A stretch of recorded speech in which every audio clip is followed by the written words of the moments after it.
En el nombre del Padre, del Hijo y del Espíritu Santo. Cristo bendito, enséñanos a orar. Comunícanos el Espíritu Santo, que venga en ayuda de nuestra torpeza espiritual y ore en nosotros con palabras inefables que sean gratas al Padre Celestial. En la última conferencia expuse lo relativo a las oraciones activas, laboriosas, discursivas, realizadas por el ejercicio de las virtudes, al modo humano y, por supuesto, bajo la acción de la gracia. Describí la oración espontánea de muchas palabras, la oración vocal y también la oración meditativa, la meditación. Quiero hablar ahora de la oración de simplicidad, que es la más sencilla de las oraciones activas. Se llama también a veces oración de presencia de Dios, oración de atención amorosa. En Santa Teresa aparece como un recogimiento activo que ella distingue del recogimiento pasivo, que ya es místico. Por eso, en el Camino a la Perfección, capítulo 49, ella, refiriéndose al recogimiento activo, dice que esto todavía no es cosa sobrenatural, sino que podemos nosotros hacerlo, se entiende con el favor de Dios. Esta oración sencilla de simplicidad viene a ser un ensimismamiento del orante, que con una simple mirada de fe capta en sí mismo la presencia amorosa de Dios. En esta oración de simplicidad las palabras son pocas, la actividad discursiva es escasa, se van silenciando las potencias psicológicas del hombre, el entendimiento, la memoria, la imaginación. La voluntad hace actos simples de amor, de conformidad con la voluntad divina. Y puede decirse que la captación amorosa de la presencia de Dios viene a ser como la sustancia misma de esta oración. En la oración de simplicidad estamos con el Señor, simplemente. En la oración de simplicidad todavía se capta el paso del tiempo, porque las potencias no se han perdido todavía, como sucederá más adelante bajo la acción de los dones del Espíritu Santo. Pero es una captación del tiempo muy suave, muy pacífica. Apenas nos damos cuenta de que el tiempo pasa. Normalmente el paso del tiempo de la oración no se nos hace penoso y laborioso.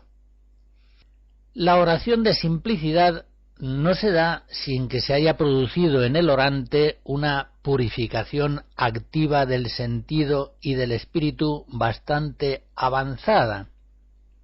Decía hace un momento que es una oración pacífica, pero a veces puede ser dolorosa, sobre todo cuando el orante no la entiende y le parece que está perdiendo el tiempo, cuando en realidad su oración se va haciendo cada vez más pura. Dios es espíritu y a Dios hemos de adorarle en espíritu y en verdad, como le dice Jesús a la samaritana. Juan 4. Otras veces la oración de simplicidad es sumamente gozosa. Santa Teresa en el Camino de la Perfección, capítulo 29, dice: de mí, de mi experiencia, os confieso que nunca supe qué cosa era rezar con satisfacción hasta que el Señor me enseñó este modo. La oración de simplicidad, según la describimos, viene a estar en el umbral de las oraciones semipasivas.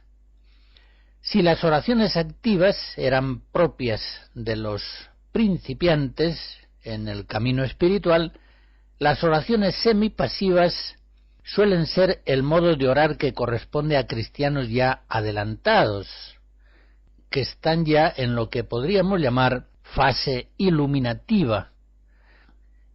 La oración en esa situación espiritual, siguiendo aquella semejanza que expone Santa Teresa, el riego del campo del alma se va haciendo más quieto, más suave. Ella dice con noria y arcaduces, que es a menos trabajo y sácase más agua. O de un río o arroyo, esto se riega mucho mejor, que queda más harta la tierra de agua y no se ha menester regar tan a menudo, y es con menos trabajo del hortelano. Vida, capítulo 11. Estas oraciones semipasivas, casi místicas, tienen lógicamente una descripción mucho más difícil que las activas, pues van siendo al modo divino. Las oraciones activas eran al modo humano, podíamos describir las funciones del entendimiento, de los afectos, de la imaginación, de las palabras interiores. Ahora ya nos vamos introduciendo en una zona de oración misteriosa, semipasiva, cuyo modo va siendo divino. Es el Espíritu Santo el que ora en nosotros con palabras inefables, inexpresables. Santa Teresa, en esta fase de las oraciones semipasivas, distingue tres modalidades progresivas, cada vez más pasivas. Habla del recogimiento pasivo, de la quietud y del sueño de las potencias. Yo, con palabras mías, resumiré la enseñanza que Santa Teresa da en los lugares ya referidos, del libro de la vida, del camino de perfección y de las moradas. Y me fijaré sobre todo en la caracterización que la doctora mística hace de la oración de quietud, que es quizá la forma más típica de oración semipasiva. Dice Santa Teresa que esta oración es ya principio de pura contemplación, es decir, que es una forma de oración ya en modo divino, es ya cosa sobrenatural, dice ella, que no la podemos procurar nosotros por diligencias que hagamos, porque es el Señor quien pone el alma en su presencia, al mismo tiempo que sosiega todas las potencias del alma. Se produce, dice la santa, como un amortecimiento interior y exterior, que el orante querría estar quieto, sin moverse. Siente un grandísimo deleite en el cuerpo y también gran satisfacción en el alma. Las potencias están sosegadas, que no querrían moverse para nada. Todo les parece que les va a estorbar para amar. Pero esas potencias no están del todo perdidas, ya que todavía pueden darse cuenta en qué están, con quién están tratando. Y concretamente el entendimiento y la memoria pronto quedan libres. Es la voluntad, aquí en la oración de quietud, en la oración semipasiva, es la voluntad la que permanece cautiva, fija en el Señor por el amor. El cuerpo también parece necesitar una gran quietud.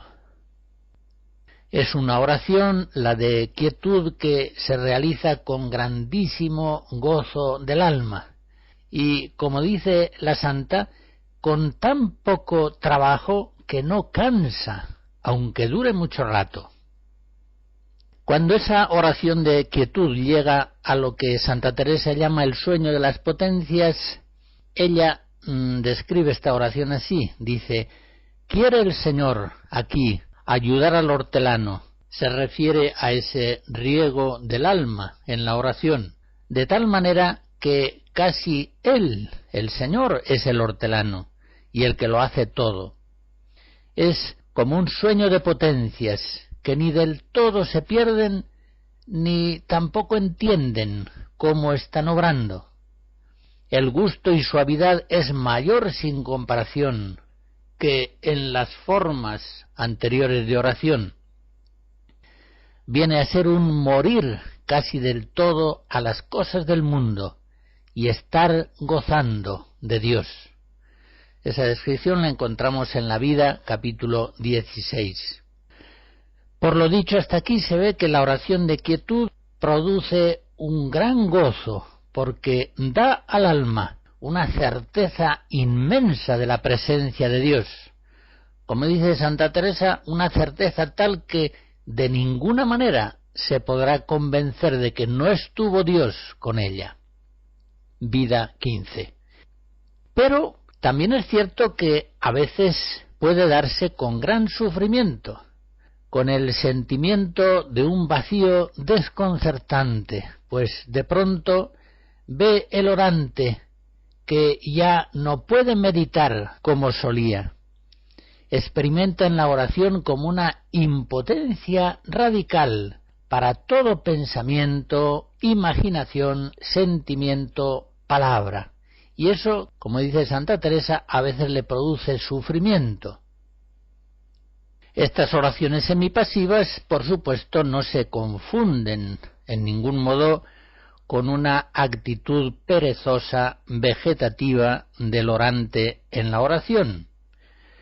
San Juan de la Cruz, cuando toca este tema, advierte que las señales de una oración semipasiva genuina son muy claras y las reduce a 3, que han de darse las 3 juntamente para ser significativas.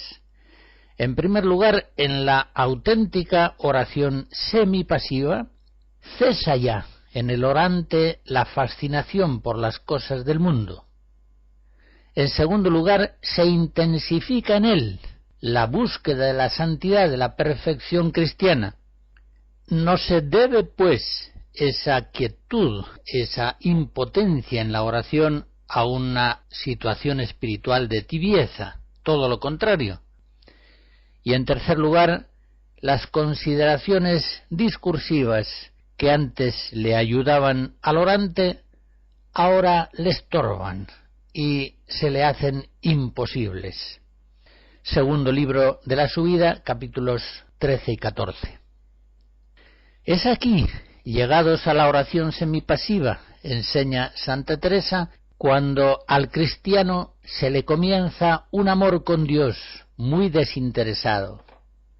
En el capítulo 15 de la Vida describe este encendimiento inicial del amor a Dios, más puro e intenso, como antes no lo había conocido. Lo dice así: es esta oración una centellica de fuego que comienza el Señor a encender en el alma del verdadero amor suyo. Y esta quietud y recogimiento y centellica es la que comienza a encender el gran fuego que echa llamas de sí. Pues bien, lo que el alma ha de hacer en estos tiempos de oración de quietud, sea con suavidad y sin ruido. Y llamo ruido a andar con el entendimiento buscando muchas palabras y consideraciones. No, entienda la voluntad que estos son leños grandes puestos sin discreción que ahogan esa centella. Haga el alma algunos actos amorosos, sin admitir ruido del entendimiento buscando grandes cosas, que más hace aquí al caso unas pajitas puestas con humildad que no mucha leña junta de razones muy doctas.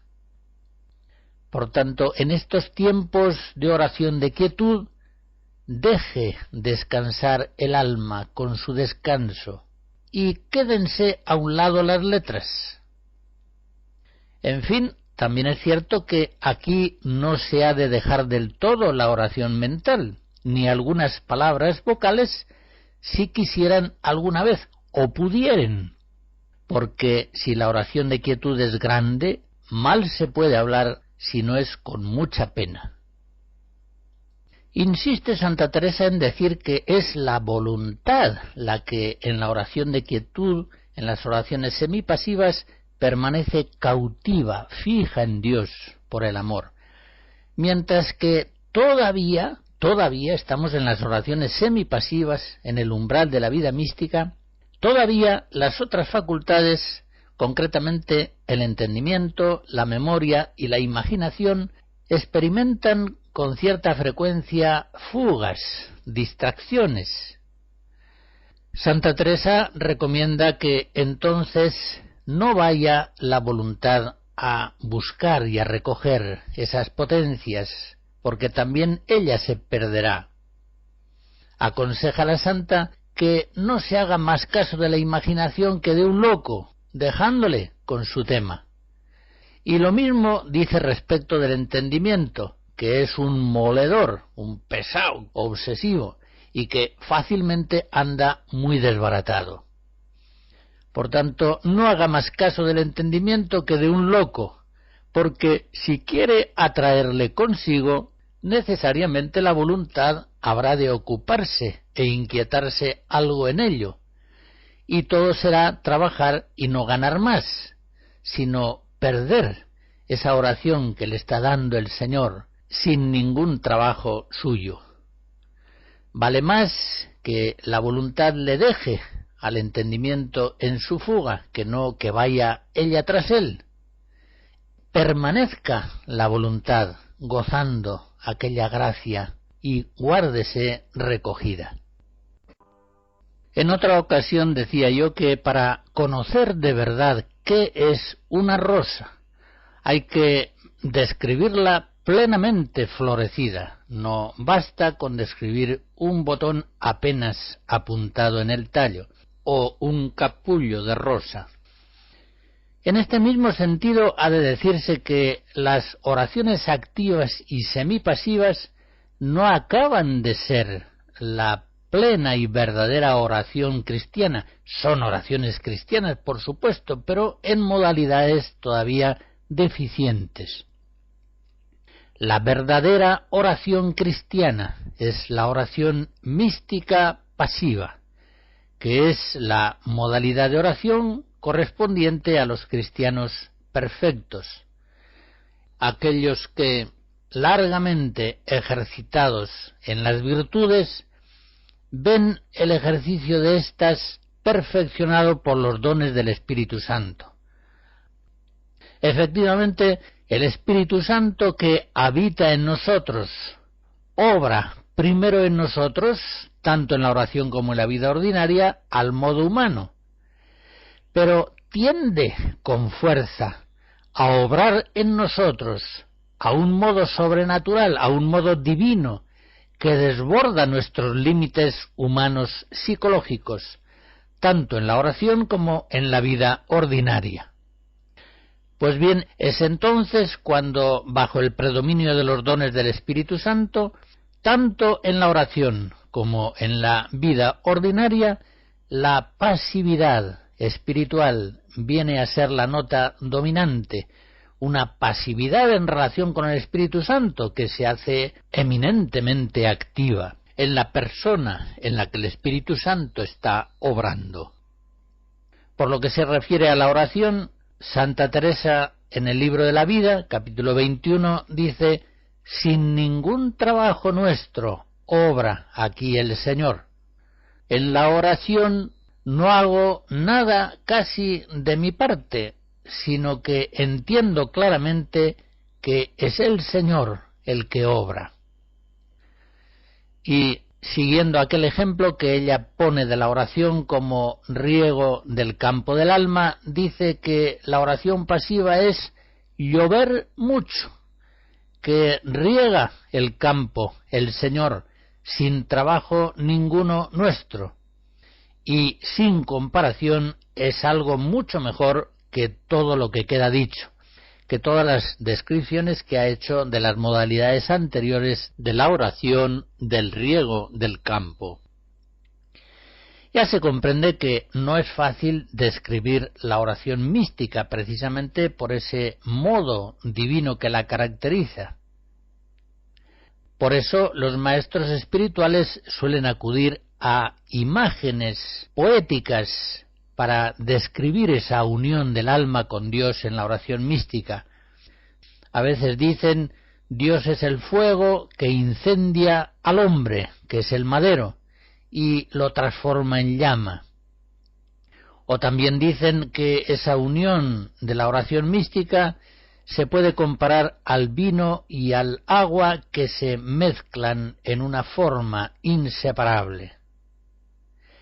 Pero la imagen predilecta de los grandes maestros espirituales, también en la Biblia, es el matrimonio espiritual, esa forma suprema del amor de amistad por el cual dos personas se entregan en un amor mutuo, total e irrevocable, para siempre.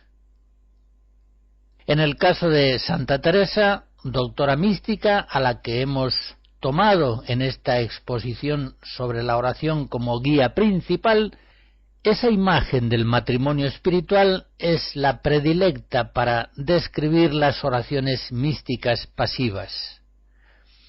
Distingue ella en la oración mística tres fases: de noviazgo, desposorio y matrimonio espiritual, que corresponden en la oración a la unión simple, a la unión extática y a la unión transformante. En la unión simple, que correspondería al noviazgo, la oración mística la describe Santa Teresa en el capítulo 18 de la vida, diciendo: estando el alma buscando a Dios, siente con un deleite grandísimo y suave casi desfallecer toda con una manera de desmayo, que le va faltando el aliento y todas las fuerzas corporales, de manera que, si no es con mucha pena, no puede ni menear las manos.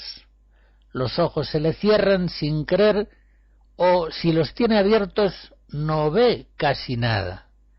Oye, pero no entiende lo que oye. Tampoco puede hablar, no atina a formar palabra, ni hay fuerza si atinase para poderla pronunciar. Sigo describiendo yo, con palabras mías, lo que dice Santa Teresa acerca de la oración mística de unión simple.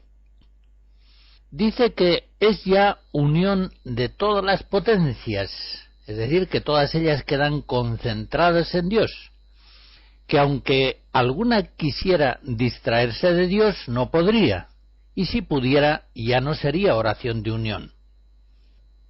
La misma doctora mística matiza inmediatamente esta afirmación, porque nos dice que es la voluntad la que mantiene la tela, en tanto que las otras dos potencias, se refiere al entendimiento y la memoria, pronto vuelven a importunar.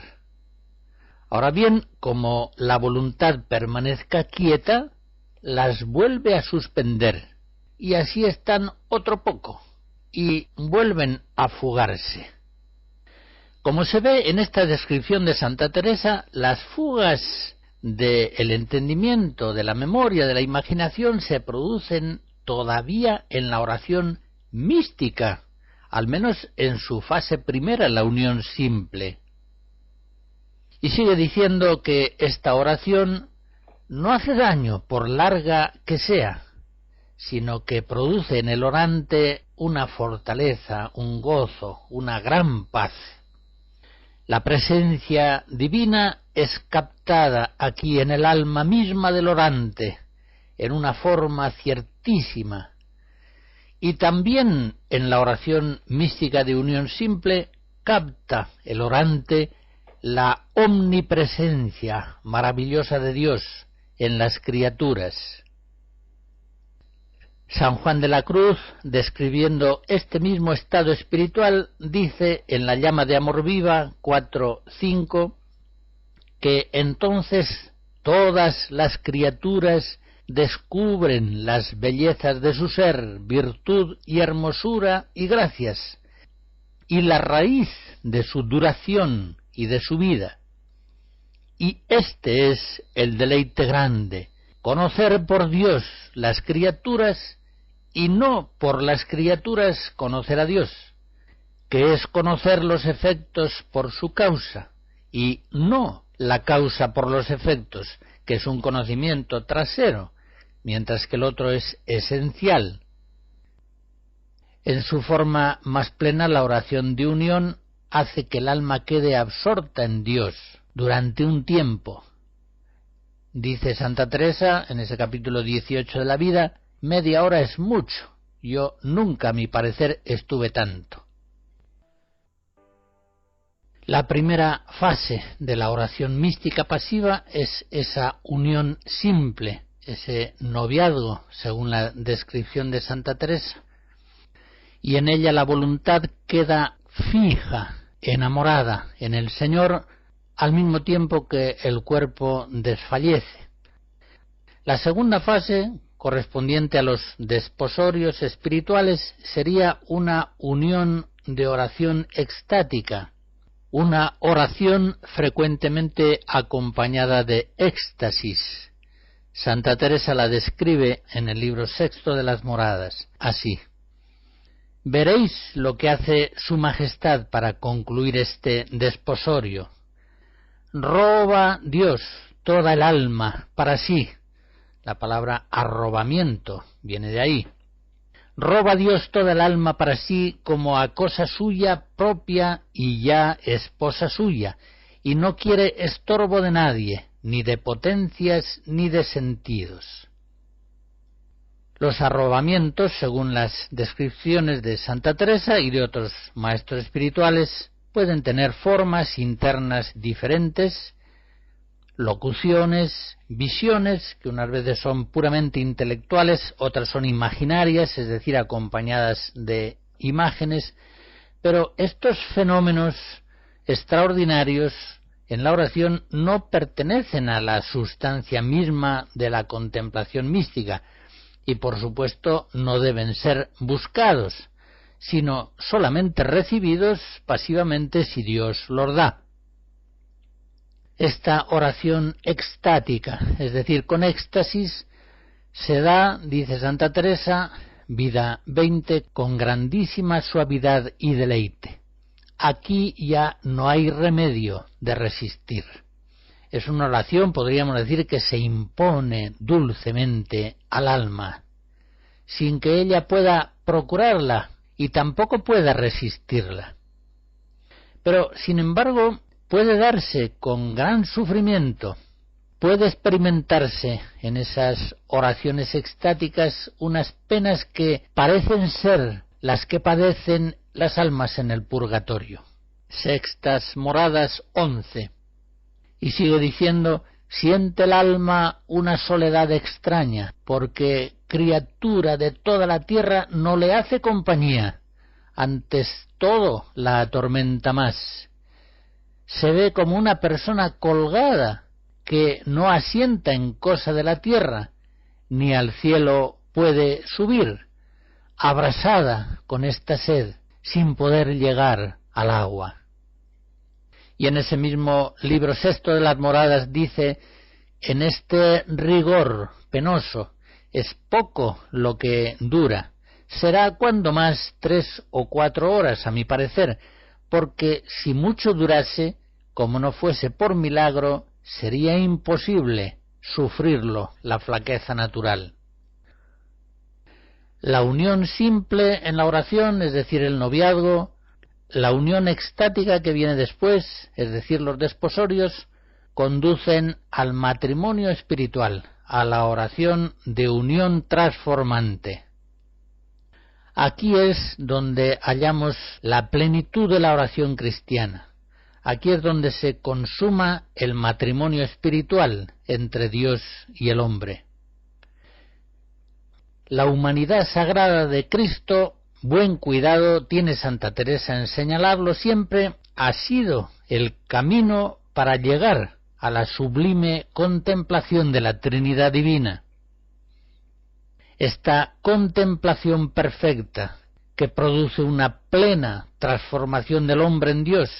Contemplad al Señor y quedaréis radiantes. Salmo 33.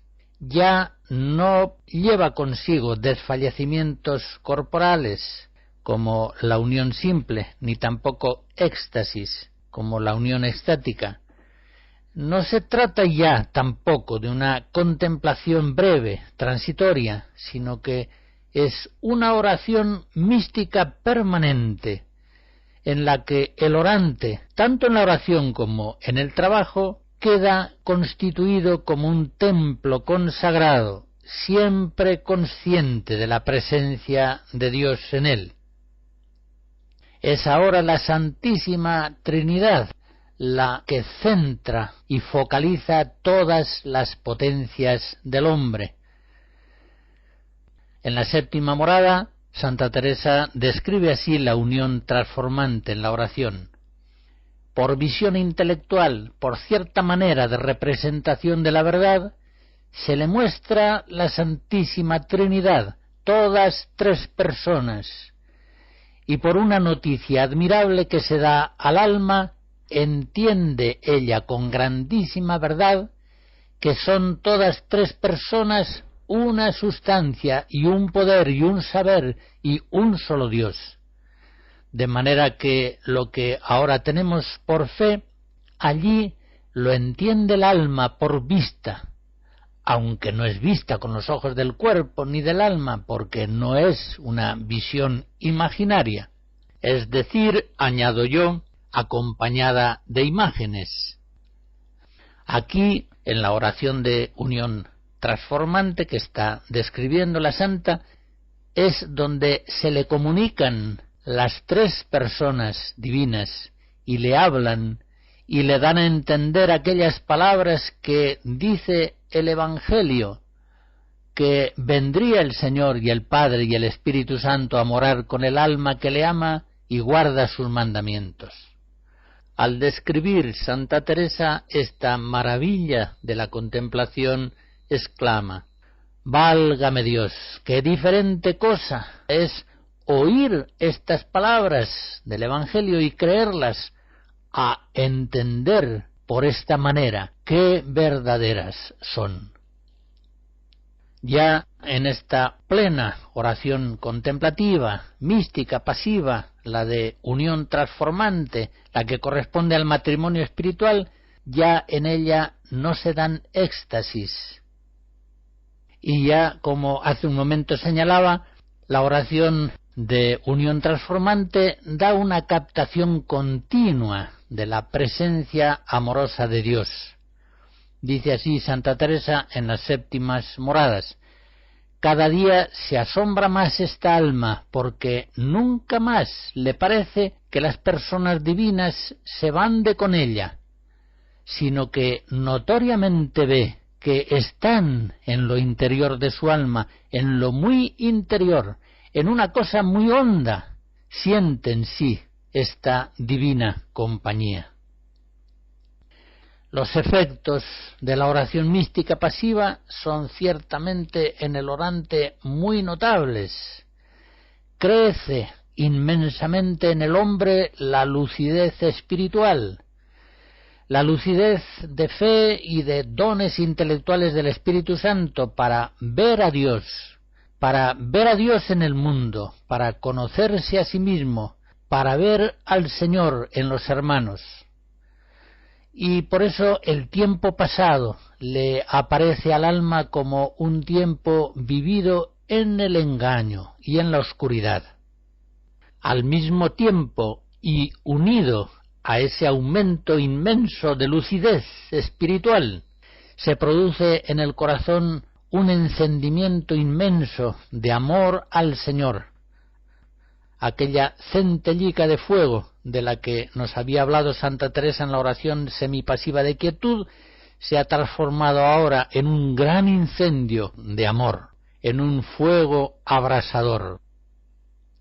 El Señor, en esta oración y vida mística, concede al cristiano un ánimo heroico y una gran eficacia para toda obra buena. Le da también una potencia apostólica de sorprendentes efectos.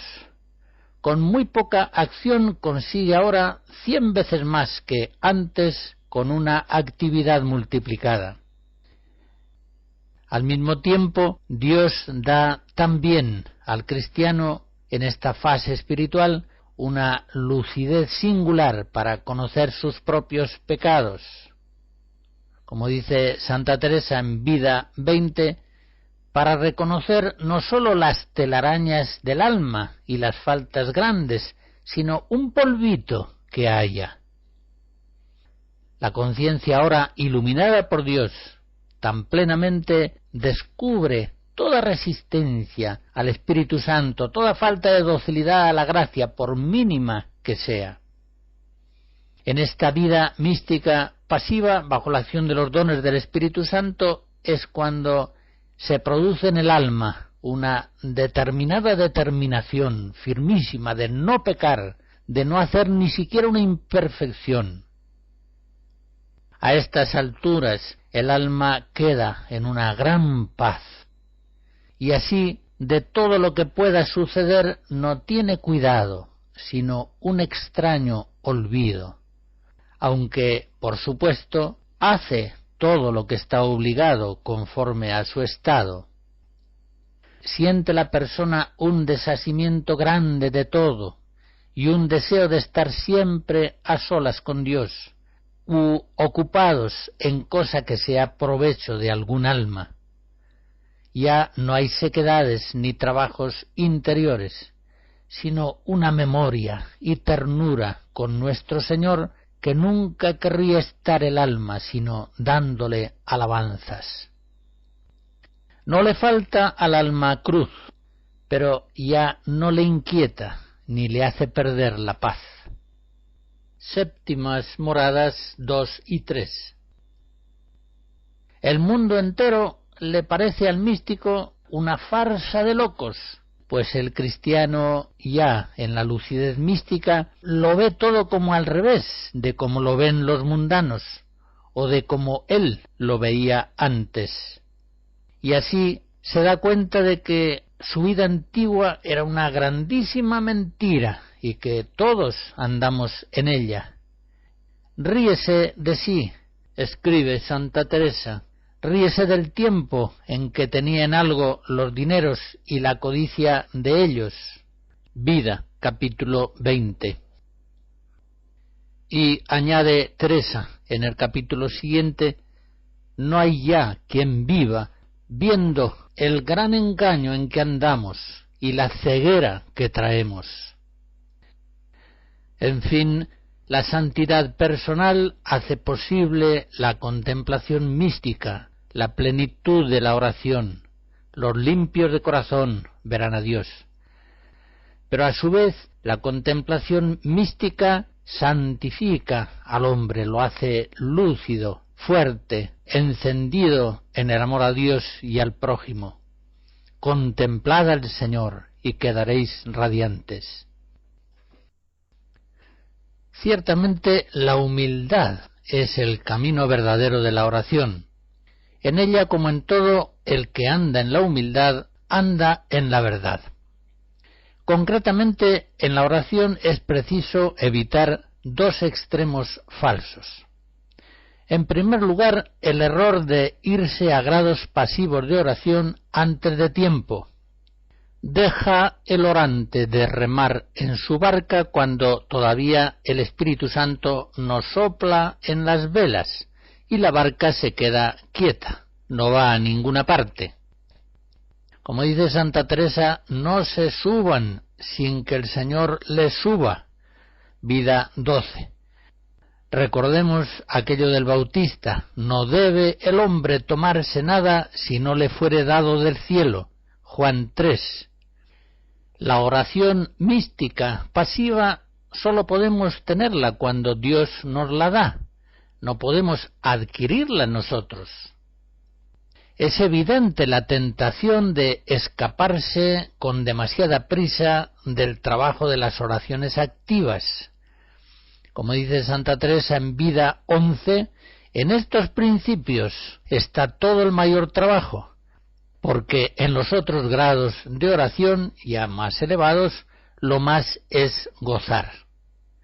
Por eso tengamos cuidado de mantener en la oración activos nuestro entendimiento, nuestra voluntad, nuestro afecto, nuestra imaginación, nuestras palabras, cuando todavía nos corresponde rezar al modo humano. Porque si suspendemos su actividad antes de tiempo, se producirá aquello que Santa Teresa dice con gracia en Vida 22. Se quedarán secos como un palo. Es decir, no tendrán ni la oración mística, que todavía no les es dada por el Señor, ni la oración activa, porque se han relajado de ella en una actitud perezosa y vegetativa. Segundo error.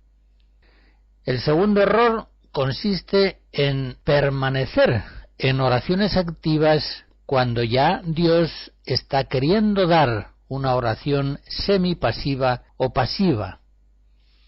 Recordemos aquel consejo de la doctora mística: cuando se llega al recogimiento y a la quietud, hay que dejar descansar el alma en su descanso. Vida 15.